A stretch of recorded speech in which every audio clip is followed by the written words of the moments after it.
E aí, pessoal do segundo ano, tudo bem com vocês? A equipe do ArtSeb está muito saudade de vocês, eu tô, nós estamos, né? E aposto que vocês estão também.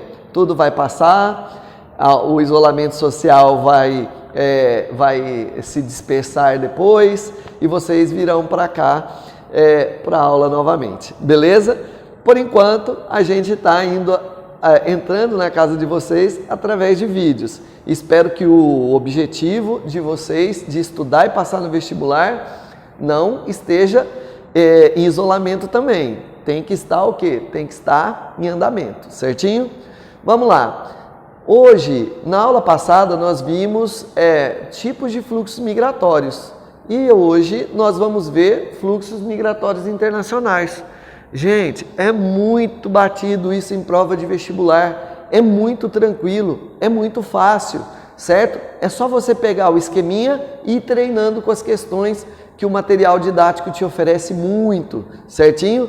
E abundância para você estudar, beleza? Vamos lá. Bom, fluxos migratórios internacionais já dá para perceber que é entre países, né? Só vamos dar uma organizada aí. Olha só, veja bem. Os fluxos migratórios internacionais, ele tem um motivo principal. Esse motivo principal não é o motivo principal que você analisa de acordo com o caso. É o motivo principal para o seu vestibular, beleza? O motivo principal que os vestibulares do Brasil todo escolhem para cobrar na prova é o motivo econômico. Olha só, é o motivo econômico, beleza? Certinho? Então, são aspectos socioeconômicos que movem a maior parte das pessoas, beleza? Viu como é facinho? Viu como é tranquilo? Perfeito! Então, olha só, então você tem um motivo econômico. Professor, tem outros motivos? É claro que tem, mas esses outros motivos você só vai ressaltar se a questão cobrar, beleza? Mas tem. Veja bem, além de ser o motivo principal, existem outros que podem aparecer na prova, certo? Esses outros, eu gostaria de ressaltar o ambiental, ou seja, a pessoa está saindo de um lugar e indo para o outro por causa do quê? Por causa de adversidades ambientais. Imagina que esta sala onde eu esteja, que eu planto tomate, né? Esteja passando por um processo de desertificação. Aí eu vou pensar assim, nossa, não dá mais para plantar tomate, acho que eu vou para outra sala. Pronto, você está se refugiando desta sala. Isso daí é um motivo ambiental. E tem também os motivos de conflitos, guerras, perseguições étnicas, né? Geralmente esses dois motivos, eles trazem a figura do refugiado, beleza? O refugiado ambiental, o refugiado dos conflitos, não é? Das perseguições étnicas, eles são protegidos, inclusive pela ONU, né? Através do Acnur, não é? Que é a agência responsável por cuidar dos refugiados. Beleza? Tranquilo? Vamos lá então. Então você tem o motivo principal. O motivo principal ele sempre está em tela nas questões, sempre transparece para vocês. Vamos pegar um pouquinho do perfil do imigrante? Olha só, perfil do imigrante. Para a gente explicar algumas coisinhas bem legais para você estudar. O perfil do imigrante. Bom, o imigrante, ele pode ser um imigrante legal e um imigrante ilegal. Só que parece que os vestibulares gostam do quê? É de falar do lado ruim. Então, o que ele vai fazer? Ele não vai falar do imigrante legal, que chega num lugar legalmente. Não é? Ele vai falar do imigrante ilegal. Então, para o vestibular, o perfil principal do imigrante que você tem que estudar é o ilegal. Beleza? Certo? E como que esse imigrante ilegal, ele entra no país que ele quer residir, que ele quer trabalhar? Lembra que tem motivo econômico, ele quer melhorar a sua condição de vida. Pessoal, com duas formas.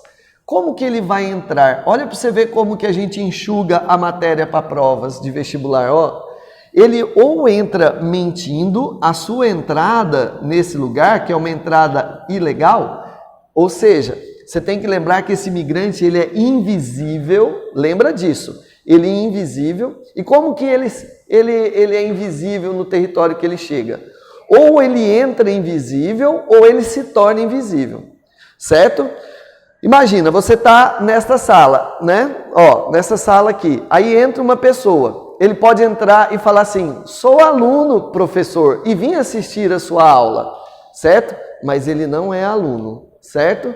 Beleza? Então ele entra legalmente, porque eu não conheço, aí ele se esconde aí no meio, beleza? Ele se torna invisível. Ou a pessoa, eu estou virando as costas para escrever alguma coisa, entra uma pessoa escondida aqui. Então olha só, você tem aqui ó, entrada, ou o sujeito entra mentindo, certo? Ou ele vai mentir, beleza? Coisa que a gente não faz, né? Ó, ou ele entra o quê? Ou ele entra escondido, certinho?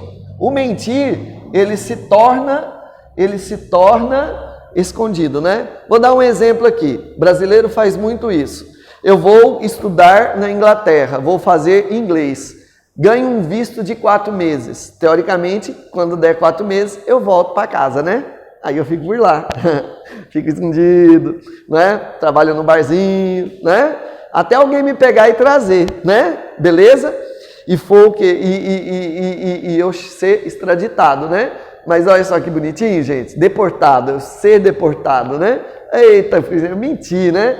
Aí, olha aqui, ó. Aí eu fico 2 anos lá. Eu conheço um monte de gente que fez isso. Agora, e entrar escondido? Entrar escondido é diferente. O sujeito entra escondido. Veja bem, presta atenção aqui, ó. Você entra escondido por ar, por água e por terra. Certinho? Você vai entrar escondido por ar, água ou terra. Qual que você acha o mais impossível de entrar escondido? Eu acho que é por ar, né? Por quê? Por ar é transporte aéreo, aeroporto. Imagina, aeroporto, gente. Aeroporto é um dos lugares mais vigiados do mundo.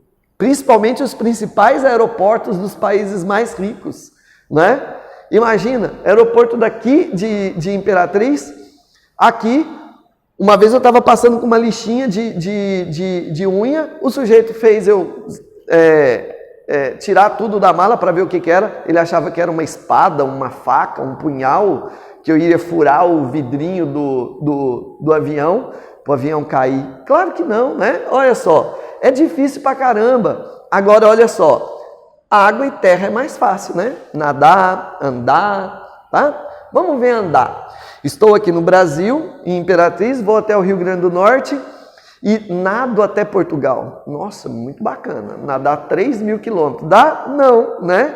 Ah, eu vou andar. Saio daqui do Brasil e vou andando até os Estados Unidos. Nossa, bacana, né? Você vai para trabalhar com 19 anos, chega com 86 já aposentando, né? Então, acho que não. Então, presta atenção. Se água e ar é o mais visível, tenta ver algum lugar que seja assim, bem próximo, lugar pobre e lugar rico. Que tenha de preferência contato, lugar pobre e lugar rico. Descobriu? Pronto. Você já sabe os 2 fluxos migratórios que caem. América Latina, qual que é o lugar mais rico pertinho da América Latina? Perto do México, né? Que o povo gosta de ir, não é? Olha só. Tem uma cidade que começa com Nova e termina com York. Qual que é? Estados Unidos. Olha aí, ó, que bonitinho. Já achamos um fluxo migratório que cai. Certinho? E lá na Europa, lugar rico, Europa Ocidental, qual que será que tem? Será que a África é ali pertinho? Claro que é, professor. Será que o Oriente Médio é ali pertinho? Claro que é, professor. Então pronto. Então você tem, olha só, a África e o Oriente Médio para a Europa. Pronto. Olha que fácil, viu que lindo, viu que simples?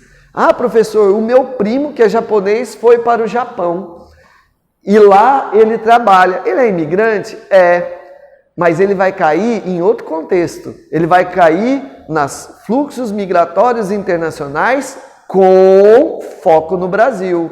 Ou foco de saída ou foco de entrada. Depois a gente vai ver isso. Vamos com calma, né? Como diz Jack o Estripador, vamos por partes. Beleza, então? Vocês viram o que como cai o Brasil? Aí a gente volta disso depois, beleza? Vamos lá então. Pessoal, olha só. Vamos então falar desses fluxos migratórios aqui, certo? Cada um tem sua particularidade. É muito fácil, muito simples, certo? Vamos pegar aqui um bem simples, que é da América Latina,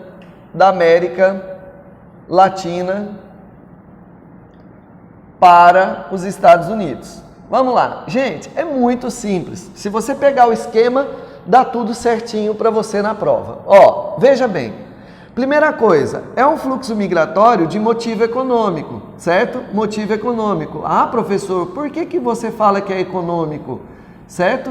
Porque você está tratando de... Pode ter até uma pessoa que pode ter outro motivo, mas o fluxo em si, ele sai de um aspecto, de um lugar pobre para um lugar rico. Um lugar que tem menos oportunidade para um lugar que tem mais oportunidade. Então, esse tipo de argumento já deduz que é econômico, beleza?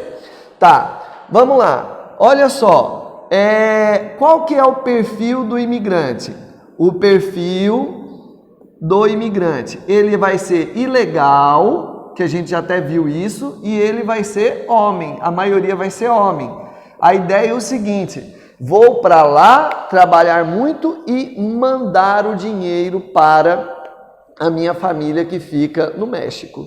Pronto. Inclusive, o PIB desses países da América Latina, eles têm uma fatia dele considerável de recursos provenientes dos Estados Unidos. É o chamado de remessa de divisas, certo? Por exemplo, no México, em 2016, compunha 21% do PIB. Imagina, de cada R$100 que está lá no México, entrando no México, R$21 é pessoa que trabalha nos Estados Unidos e remete para a família que ficou no México. É uma quantidade considerável, né? 21% é muita coisa. Beleza? Então, olha só. Então, perfil ilegal, né? E homem. Esse é o perfil do imigrante. Beleza?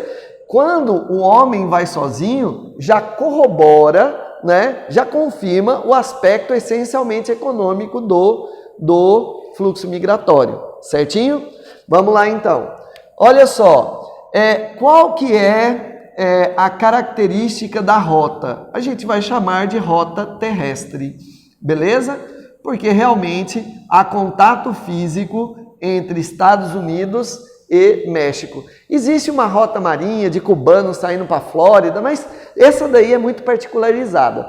Beleza? Você vai saber identificar se cair uma questão muito particularizada. Agora, a rota mesmo é terrestre. Aí olha só. Qual que é... Olha, isso daqui é muito importante. Qual que é a posição dos Estados Unidos? Posição dos Estados Unidos. Gente, a posição dos Estados Unidos pode ser duas. Ou você pode analisar sobre a ótica de governo, ou você pode analisar sobre a ótica do povo norte-americano, certo? Veja bem, nas provas de vestibular, na Europa cai o ponto de vista e a posição do povo, mas nos Estados Unidos não. Certo? Se cair, vai ser uma questão surreal, beleza? Por quê? Porque a ideia é que os norte-americanos, eles são povos de imigrantes. A maioria deles são descendentes de imigrantes. Então, se você taxar de xenófobo ou de racista, você está negando a origem do povo, né? Então, isso eles deixam para a Europa. É lógico, quando acontece o atentado terrorista, há perseguição dos muçulmanos, né? Com certeza chineses estão sofrendo por causa do coronavírus, como aqui no Brasil há perseguição, vamos dizer, xenofobia contra chineses orientais por causa disso. Sim, beleza. Piadinhas, né? Então, isso sim, beleza. Mas a essência, você não precisa lembrar. Agora, governo, aí cai. Olha só como cai. Cai assim, ó. Governo tem sempre na história uma política anti-migração, certo? Então tem aqui uma política anti-migração. Beleza. Diz aí para mim, professor, o que qual é a substância que faz que eu diga que é uma política anti-imigração? Olha, meu filho, muro, grade na fronteira. Será que o americano está pensando, gente, mexicano, eu vou colocar um muro aqui para vocês pularem, viu? Para vocês entrarem em forma. Quando vocês entrarem, vocês estão em forma. Claro que não. É para falar assim, meu filho, eu não quero que você entre. Eu vou colocar um muro aqui. Você coloca um muro na sua casa, né? Pro bandido pular, pro ladrão pular. Eu falei, eu vou colocar um muro bem alto porque eu quero ver o bandido João do Pulo me roubar. Claro que não, meu filho. Você vai colocar para evitar com que o cara entre, certo? É a mesma coisa, é anti-imigração. E outra coisa, polícia. Gente, quando eu falo polícia, até arrepio, viu? Polícia não é coisa boa não, hein? Quando tem polícia na parada é que fez algum problema. Imagina, polícia de imigração. Meu filho, né? É claro que é para não deixar entrar, certinho? Então você tem o quê? Você tem uma política anti-imigração. Aí olha só, olha o toque de atualidade que você precisa. Professor, tudo piorou com Trump? Sim, há um agravamento dessa situação, um agravamento com Trump, né? Por que com Trump? Porque o Trump, ele coloca nessa política de imigração um discurso xenófobo. Aí sim, olha só, ele trata o caso com muita xenofobia. Beleza? Como que seria isso? Assim, eu não vou deixar algumas pessoas de algumas nacionalidades entrarem. Pronto. Mexicano não vai entrar. Inglês pode, mas mexicano não. Vou colocar um muro daqui até o céu. Quero ver esses mexicanos passarem. E quem vai pagar esse muro vão ser os americanos, vão ser os mexicanos. Quero ver quem vai passar esses guatemaltecos, esses hondurenhos. Pronto, xenofobismo. Aí ele usa de circunstâncias. Olha as circunstâncias. Está acontecendo muito terrorismo, né? Acho que eu não vou deixar entrar aqui árabes, muçulmanos. Pronto. Aí, tá vendo? O argumento dele é porque do terrorismo, mas implicitamente é que ele tem medo que os americanos percam os empregos pela presença dos imigrantes. Olha um outro argumento. Nossa, está acontecendo muito caso de coronavírus lá no Brasil, né? Acho que eu vou dar uma suspendida na entrada deles aqui. 3 semanas atrás, não é? Olha só, será que não é xenofobismo? Por que está tendo mais caso na Inglaterra e o cara não faz isso com a Inglaterra? Suspende os voos de lá. Isso é xenofobia, é que o Brasil é pobre, lascado e ele não quer que a gente entre lá. Apesar do Bolsonaro, por exemplo, ser amigo dele. Beleza? Viu como é facinho? Então você tem aqui um agravamento com discurso xenófobo. Beleza? Certinho? Viu como é fácil? Bacana. Na próxima aula a gente vai ver o que é xenofobia, vai ver o que é racismo dentro do contexto do fluxo migratório europeu. Beleza?